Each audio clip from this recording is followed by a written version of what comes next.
Hola, mi nombre es Federico Ast, soy presidente de la cooperativa Cleros y bienvenidos a Cómo construir en Web3. En 2021, en Cleros lanzamos un programa de incubación en el que aceptamos equipos diferentes que estén construyendo en Web3 y les damos una serie de talleres en los cuales pueden desarrollar una serie de habilidades en, digamos, estrategia, un descubrimiento de usuarios, bueno, un montón de diferentes actividades que involucran la construcción de un proyecto. Acá pueden ver en pantalla uno de los workshops que damos en la incubación que ocurre en Lisboa. Y para esta incubadora desarrollamos un montón de materiales que es básicamente lo que usamos nosotros para nuestros propios productos. Así que un día nos dijimos, bueno, ¿por qué no podemos hacer open source todos estos materiales? Y bueno, el resultado es este programa, el primero de la Academia de Cleros. Y en este curso lo que vamos a tratar de transmitirles es, bueno, una serie de talleres en los cuales vamos a cubrir diferentes aspectos que es importante que uno desarrolle para llevar adelante un equipo en un proyecto en el mundo del blockchain, que cubre estrategia, cubre hacer entrevistas, cubre token economics, bueno, smart contracts y todo lo que ven en pantalla. Y es un programa que está pensado, digamos, no es un programa técnico, es un programa que está pensado para fundadores y no para principiantes. Se supone que la gente que viene a este programa ahora que van a empezar ya sabe lo que es el blockchain, sabe que es una DAO, bueno, tiene un cierto conocimiento y lo que quiere hacer ahora es construir un proyecto, quiere bueno, empezar algo y lo que vamos a ir viendo en las diferentes clases es, bueno, cómo podemos ayudarlos a ir adelante en los diferentes pasos que hace falta para llevar un proyecto desde cero hasta, bueno, el lanzamiento. Y la primera clase que vamos a ver hoy es sobre qué es el blockchain, qué es la revolución del blockchain y qué es este entorno de la Web3 que estamos todos construyendo. Y para esto es bueno retroceder un poco hacia los comienzos de la World Wide Web en la década del 90. Internet, en aquel momento que se vuelve masiva, llega con una promesa de democratización, una promesa de que cualquiera desde su computadora y una conexión a Internet podía llegar al mundo a través de su blog o venderle al mundo a través de sitios de e-commerce. Y sin embargo hay una promesa rota en esta trayectoria. Y este señor que ven en pantalla, Jaron Lanier, es uno de los inventores de la realidad virtual en la década del 80 y después se transformó en una persona muy influyente en Silicon Valley y también muy crítica de lo que es el modelo de Silicon Valley, de las Big Tech. Y él publicó hace un tiempo este libro llamado Who Owns the Future, en el cual él postula que las empresas de Internet, las grandes Big Tech, son como servidores sirena. Sirenas en el sentido de la mitología griega, estos seres mitológicos que tenían un canto muy seductor y atraían a los marineros hacia su isla. Y bueno, una vez que los marineros estaban demasiado cerca, los atacaban y se los comían. Y la metáfora de las sirenas viene del punto de que las empresas de la web 2.0, la web tradicional de Silicon Valley, tienen un efecto parecido al canto de las sirenas. Nos atraen a su plataforma con servicios gratuitos y una vez que nos tienen adentro del ecosistema nos comen nuestros datos y bueno, y los monetizan de maneras que nosotros no podemos controlar. Y todas las empresas del mundo web 2 están construidas con una arquitectura que es como la siguiente. Está de los dos lados tenemos usuarios y en el medio una plataforma que hace de conectora o de intermediaria entre estos dos segmentos de usuarios. Tenemos en el caso de YouTube productores de música y consumidores de los contenidos. En el caso de Uber tenemos la gente que produce los choferes, produce viajes y la gente que demanda los viajes, los pasajeros. En el caso de Airbnb tenemos la gente que ofrece alojamiento con la gente que demanda alojamiento. En el caso de Facebook, tantas cosas son las que conecta que ya ni sabemos bien a qué se dedica, pero bueno, conecta también gente que consume contenidos con gente que lo produce y también intermedia en e-commerce y un montón de otras actividades más. Entonces, la web 2.0 está construida sobre una arquitectura que es centralizada de esta forma. En los extremos hay usuarios y en el medio hay un servidor central o sirena que funciona como intermediario en las actividades de estos usuarios, y por esa posición central en la red tiene un privilegio que es como cobrar un peaje o cobrar comisiones por cada vez que alguien pasa por ese intermedio. Y en 2008 llega la crisis hipotecaria, llega en octubre de 2008 el problema de Lehman Brothers, el problema de la crisis financiera de Wall Street. Y en aquel entorno, una persona o grupo de personas bajo el seudónimo de Satoshi Nakamoto publica el paper del Bitcoin, en el cual propone un sistema electrónico entre pares de dinero. Y este sistema electrónico entre pares de dinero está construido sobre una tecnología llamada blockchain, una tecnología de base de datos descentralizada. Y después de unos años, surge otro gran avance de blockchain, que es el lanzamiento de Ethereum en el 2014, es el paper. Y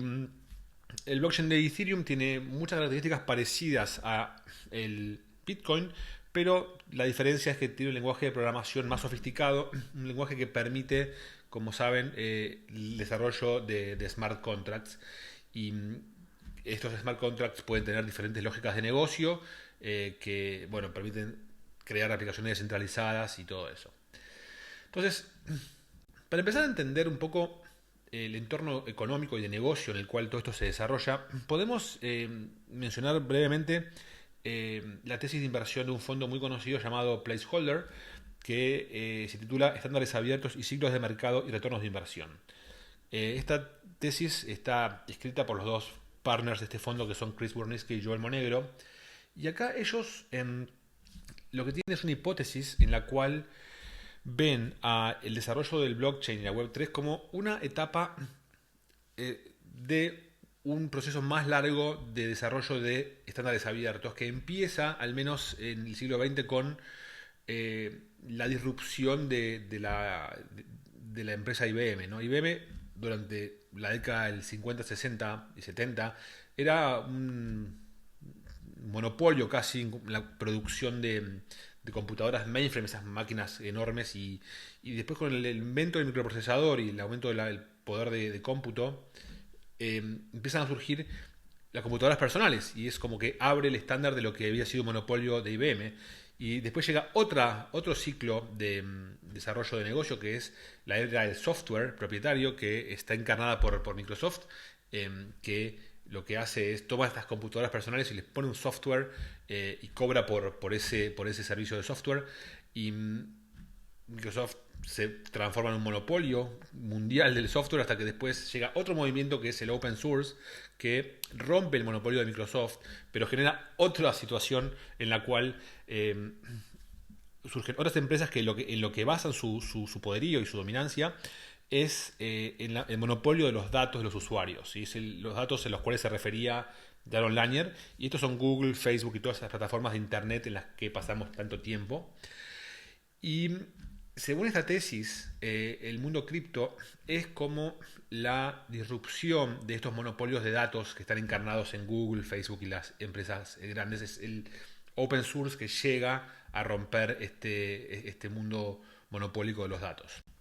Entonces, todo lo que está construyendo en el mundo Web3 es, según esta visión, una serie de reemplazos open source y datos abiertos de todas las aplicaciones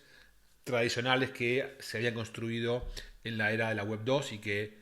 basaban su modelo de negocio en conseguir y monetizar datos de los usuarios. Y la tesis de Placeholder también interpreta que este proceso de reemplazo en cada etapa se produce a través de 4 fases. La primera es la irrupción de la tecnología nueva, luego hay una fase de manía con una especulación muy, muy abundante, y después de un derrumbe de mercado hay una consolidación de la tecnología y realmente se puede empezar a ver cuál es el impacto real que esta puede llegar a tener en el mundo, ¿sí? Entonces esta es la tesis de Placeholder, que, como decíamos, ve al mundo cripto como el reemplazo o como un paso más en lo que es los open standards, estándares abiertos, conquistando cada vez más y más etapas y cada vez más partes de la economía digital. Otra tesis interesante a mencionar es la que se conoce como Protocol Sync, que fue desarrollada por Ryan John Adams de newsletter Bankless. Y esta tesis es sobre cómo se construye el ecosistema de Web3 en una serie de capas, en la cual está al fondo Ethereum, que está la computadora universal y descentralizada sobre la cual todo lo demás se construye. Y por encima de Ethereum hay una serie de capas de diferentes aplicaciones y diferentes protocolos, hasta que en lo más alto de todo hay finalmente una capa que interactúa con el usuario final, ¿no? Y entonces las aplicaciones dentro del ecosistema de Ethereum se construyen a través de una combinación de diferentes protocolos y otras aplicaciones en lo que se conoce como la composabilidad. Y un punto importante del protocolo Sync es que una predicción que hace es que a mayor densidad de protocolo, más profundo va a estar en este stack de capas, y mientras más profundo esté, mayor va a ser el potencial que tenga de adopción y crecimiento en el futuro. Y entonces, ¿cómo se calcula la densidad? Según el protocolo Sync, la densidad del protocolo surge de una ecuación sencilla que es la utilidad del protocolo, que es cuánto valor le proporciona a los usuarios, cuán útil es para resolver los problemas que quiere resolver, dividido por la superficie de ataque, que se refiere a cuán vulnerable es este protocolo o esta aplicación a ser capturada o explotada por un grupo de usuarios en detrimento de otro. Entonces, a medida que más utilidad tenga la aplicación y menos superficie de ataque, mayor va a ser la densidad que tenga y por consecuencia mayor va a ser el potencial de crecimiento que pueda llegar a tener. Está muy vinculado esto con la idea de por qué Web3, por qué es importante que esto sea descentralizado, por qué el blockchain es importante que esté descentralizado y qué significa todo esto. Y el artículo este de Chris Dixon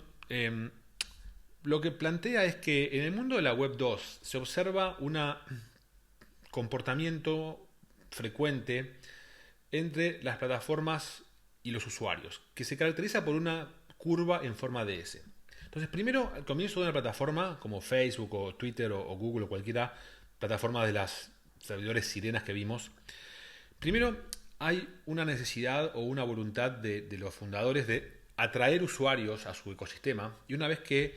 ya se empezó a formar efectos de red y se empezó a formar un mercado y ya hay interacciones abundantes, llega un punto en el cual la relación entre la plataforma y los usuarios pasa de atraerlos a extraer recursos de ellos que están como presos dentro del ecosistema. Y esto le pasa a los usuarios finales, pero también a los desarrolladores y los otros agentes que arman sus negocios sobre plataformas de Web 2. Y lo que pasa en estos casos es que en un punto la plataforma puede empezar a cambiar las reglas de juego y empezar a extraer rentas y destruir en el camino los negocios de las personas que habían confiado en esas plataformas para construir sus negocios. Esto no es una hipótesis, esto es la realidad de lo que ya ha pasado varias veces y pasa. Por ejemplo, cuando Facebook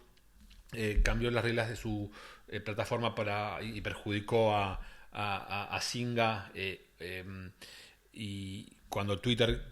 eliminó el soporte para interfaces de terceros dentro de su plataforma, y esto hizo que toda la gente que había construido interfaces basadas en el protocolo de Twitter, todo ese negocio se destruyó de un día para otro por una decisión arbitraria de la plataforma que no había sido prevista en el comienzo, ¿sí? Entonces, la Web 2 tiene estos problemas y la Web 3 tiene este concepto de la neutralidad creíble. Al ser descentralizado, estos protocolos no serían sujetos tan fácilmente de estos cambios en las reglas de juego que podrían decidirse de un día para otro en empresas centralizadas tradicionales. Y entonces, como hay reglas de juego más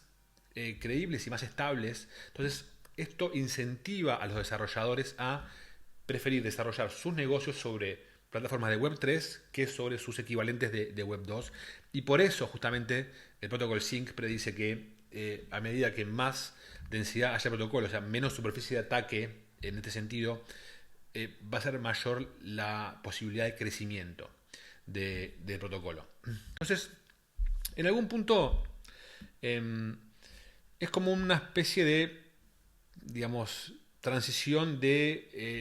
el gobierno de Internet entendido como una monarquía en la cual hay un rey que puede ser generoso y puede ser un rey ilustrado y querer lo mejor durante un tiempo, pero que en el fondo tiene la posibilidad de decidir las reglas del juego dentro de su reino. Es un poco lo que pasa en la Web 2.